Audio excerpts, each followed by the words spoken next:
Man has questions and concerns in his life. He was searching for answers in every possible way, but he's not getting the answers because man is not coming to Christ. ప్రభు దగ్గరికి రావడం లేదు. కానీ ఈరోజు దేవుని సేవకునిగా ప్రకటిస్తున్నాను, మానవ జీవితంలో మనిషికున్న ప్రతి ప్రశ్నకు సమాధానం కేవలం నా ప్రభు అని యేసయ్య దగ్గర మాత్రమే ఉంది. Jesus is the one and only answer for any kind of question that you have. That's what Jesus said.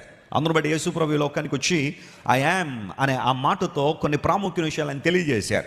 మీరు జాన్ ద గాస్పుల్ క్షుణ్ణంగా చదివితే యోహాను సువార్తలో 7 ప్రాముఖ్యమైన స్టేట్మెంట్లు యేసు ప్రభు చేశారు. I am the way and I am the truth and I am the life, I am the light, I am the resurrection, I am the bread of life, I am the door.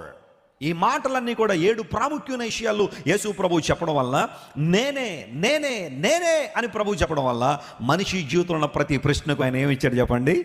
జవాబునిచ్చాడు.